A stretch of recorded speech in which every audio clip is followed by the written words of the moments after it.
Alright guys, so today's video is about one of the most important subjects.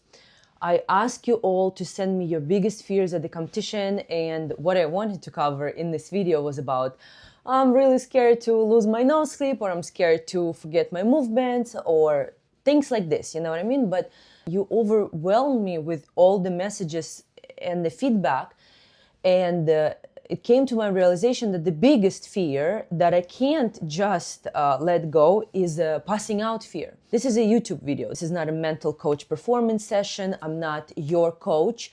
I am just someone who are trying to make a positive impact in artistic swimming community, right?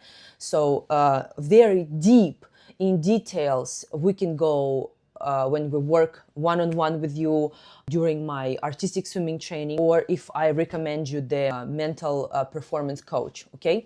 But today I'm gonna break down a few things. I'm gonna educate you on some things that should make the life easier. I will help you to understand how to train and hopefully prevent passing out, and simple things that should make your journey on dealing with this fear a little bit easier. First thing that I want to say, it is the acknowledgement that it's a fact that with the changes in artistic swimming rules, athletes are spending more time underwater. And I understand both sides of this.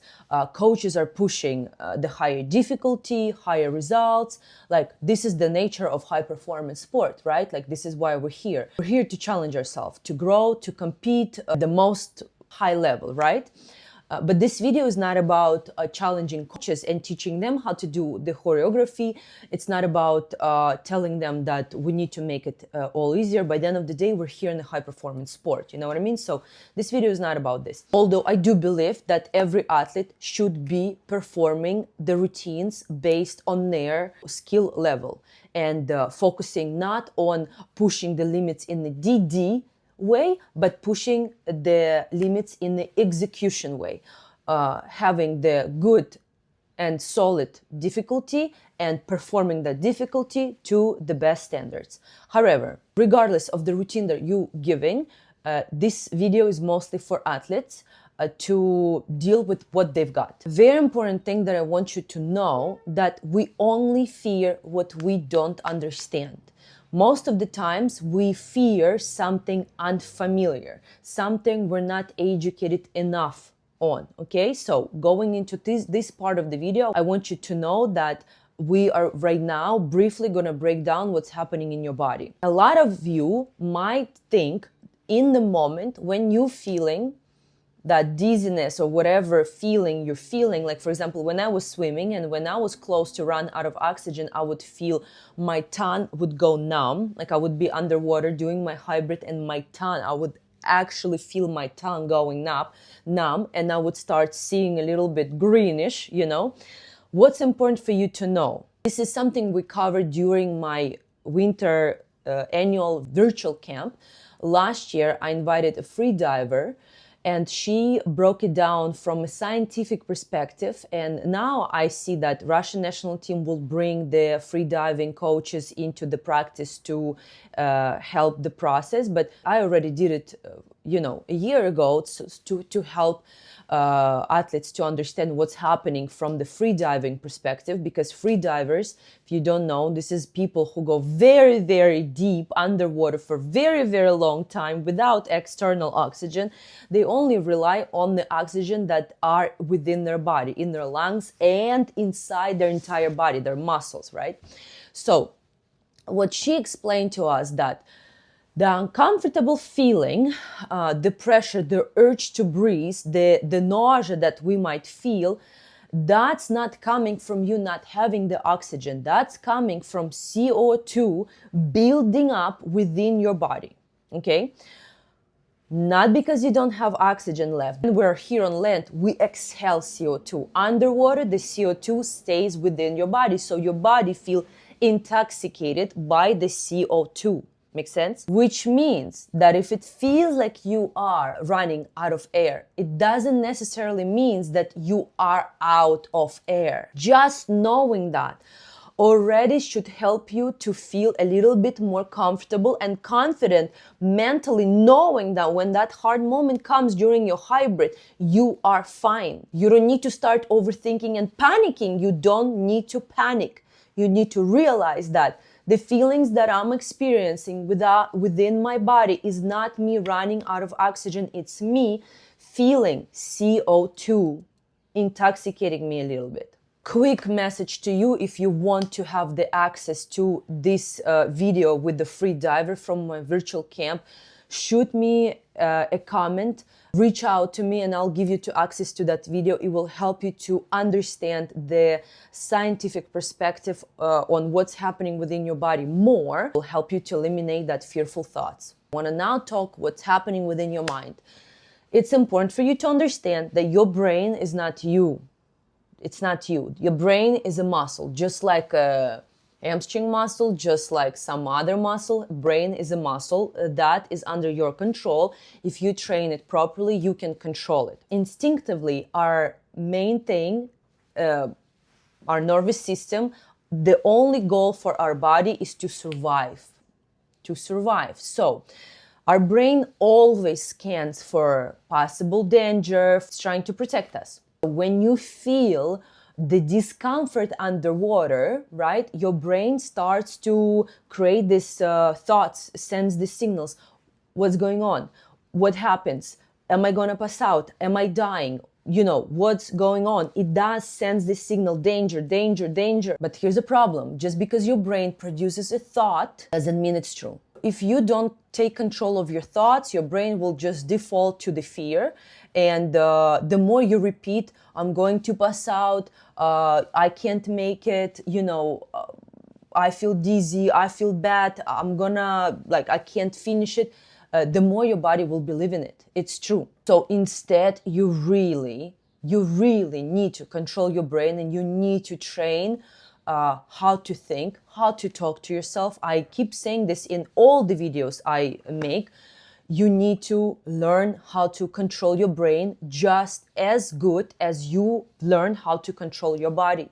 Just like you controlling your body during your run through, the same way you need to be able to control your brain. If you're not giving the task to your brain, it will find the task. It will find what to think. And most of the times, it's not finding something positive. A lot of messages were indicating that at the training, the run-throughs are comfortable, but at the competition, it becomes very scary, and at the competition, it's always harder to swim. And the truth is that happens just because you are pushing at the competition more than you pushed yourself during the trainings.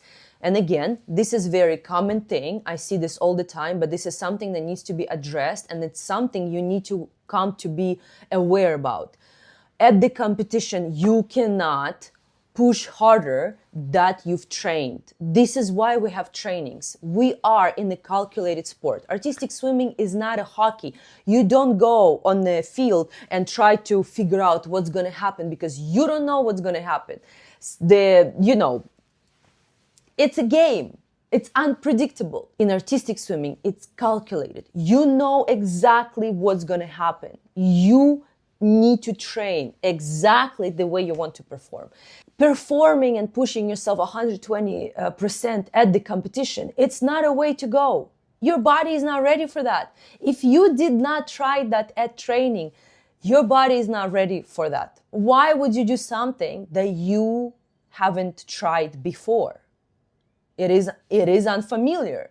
It is very unfamiliar. If you are about to push yourself harder, your brain is already trying to prevent that from happening. Hear me out. You cannot compete at the level you haven't trained at. If you want to feel confident at the competition, while performing your routine, you need to experience that level of effort in training. You need to go into the competition knowing, I've been here before, I've experienced this before, I got it, it's familiar. You know what I mean? I'm the boss of this routine, I'm the boss of the situation. Knowing all of this, how do we handle this? First thing, train your capacity, don't guess it. Don't come to the competition guessing, how much can I push? I bring this story every time when I talk to my athletes. when I was preparing with my duet partner for NCAA championship, and we won the NCAA championship in duet, our mantra was no more, no less. We were working so hard during training. We were pushing ourselves really hard. But when there was a moment to compete, we would hold hands, look each other in the eyes, and we would say, no more, no less. No more. No more. I don't want nothing unexpected to happen. We know exactly what we're gonna do. And that makes us ready. That makes us fear-free. That makes us nervous because we want to win, but that makes us fear-free. I put myself in your shoes, and this is how I would approach with my experience. This is how I would approach the situation if I would be the athlete and if I am the coach of the athlete who's scared of this. I would come to my coach and I would be like this. Listen, coach, I want to test my limits. I want to do a run through 150%. I want to literally go all out, okay? So that when I come to the competition, I can do my best. But I need to be sure that, first of all, in case I will pass out, you will get me. You know what I mean? And second, that I am safe to come out. You know what I mean? So I want to do the run through, and I will start 100% without holding back and trying to just survive it, because that's what's mostly we're doing at the competition, right? We're coming and we're like, or like at the run through, we know that we're about to like literally pass out, so we hold back. But testing your limits means no holding back from the beginning. I would tell my coach, listen, I'm gonna push right away 100%. Let's say my hardest hybrid is third. I'm gonna come to that hybrid and I'll keep on pushing. But if I will feel like I am on the edge, I will come out. And I don't want you yelling at me or pushing me or, I need that for my clarity. I want to test it. I want to go in there. I don't want to feel, playing safe and, being mid-knee when I can be butt out. Like, I don't want to save my energy. I want to go all out 100%. And this is how it's going to go. I want to feel the confidence that I can come out any moment that I feel like I'm going to pass out. If I will not identify the second of all the symptoms that I feel like I'm on the edge, and if it will happen that I pass out, I want you to pay attention to me so much that I feel safe and that you will, take care of me. Like, this is what I would do. This is what I would do. Again, I remind you that I am a type of coach that right now I don't want to write a routine that will put my athletes in danger, of this, but if I would be the athlete and if I would have a routine that scares the hell out of me, this is how I would approach this routine on training so that I can evaluate the situation after I do my run through. Was I really close to passing out? Was that fear, coming from overthinking? What do I need to adjust? Do I need to remove some DD? Like, what needs to happen? You know what I mean? For me to do my routines 100% and feel safe at the same time. This is how I would do it, to find out, to learn where are my limits, to learn the symptoms of my body, and work as a team with my coach and feel safe in my environment. Because if you are not feeling safe, it's not gonna work. Before this happens, you also need to be openly communicating. Nothing is embarrassing about fear, about being scared. We all have fears. We all feel scared about certain things. And dealing with this alone isn't solving a problem, okay? First of all, you need to identify what are you scared of, and you need to talk to someone about it. You need to open up to your coach, to your teammates. A lot of you guys wrote that most of you are actually scared to base mark or pass out or mess up the routine for your teammates. But I guarantee you, if you will open up to your teammates, they will support you and they will empower you and uplift you and explain to you that don't worry about that. We're still gonna love you, and nothing matters more than our safety. You know what I mean? Just like you wouldn't blame your teammate if she would be in fear about this, the same way in return, your teammate definitely not gonna, feel certain way about you being fearful or scared, or like, this is when you will realize that you guys are a team and you will support each other no matter what. Second, you need to be openly communicating to the coaches and not just briefly, oh, coach, I'm scared. No, like you need to explain to the coach the level of your fear. Because if you're gonna just briefly mention this, some coaches will not understand that, how bad it is. Openly communicating to your coaches, maybe coming out after practice, before practice, and literally like talking to them, saying, I really have a thing to say. Like, I really need you to listen. Like, it's not something that I, just want to mention and I can deal it with myself. I need your help. Like, I need your guidance. I need you to pay attention to me here because this is important. If you're scared to do that, grab your mom, grab your dad, write an email to your coaches, communicate to someone, communicate to your parents so that that message goes across to your coach with full understanding, with understanding of a degree of a problem. Because I'm going to tell you, no one can live with that fear and compete well for a very long time. Okay? Because if we don't solve some things in our head, they build up, and it becomes a bigger problem. And one day you will realize that you can't hold it no more. I don't want you to come to the point where at the competition, because I've seen it, I don't want you to come to the point where at the competition you run to the bathroom and lock yourself in there because you're scared that much and you weren't able to openly communicate that during the training season, okay? So I'm really asking you to be straightforward and open about this through communication. Another thing that I want to mention, normalize talking about your fear. The more you talk about it, the more solutions you will find, the more support you will find, the more love you will find, the more you will realize that you're not alone. Oh my God, it's a very complicated sport and we are all in there. Coaches have fears. Trust me, we all fear something. Athletes have fears. Parents have fears. We're all just humans. By the end of the day, we are all scared of something and we're all dealing with it. And dealing with someone is way easier and way more productive than dealing with it alone. Another thing that I want to mention is that you need to pay attention to your body's signals. You can't just ignore yourself all the time and just think about, I'm just going to toughen up through this. You need to learn the signals of your body. For everybody, it could be different. But again, like I said, you need to test your limits and you really need to push yourself 100% to even get a chance to find what kind of symptoms you will feel. I can't tell you, oh my God, before passing out, you will have a dizzy head. It might not be the case. You know what I mean?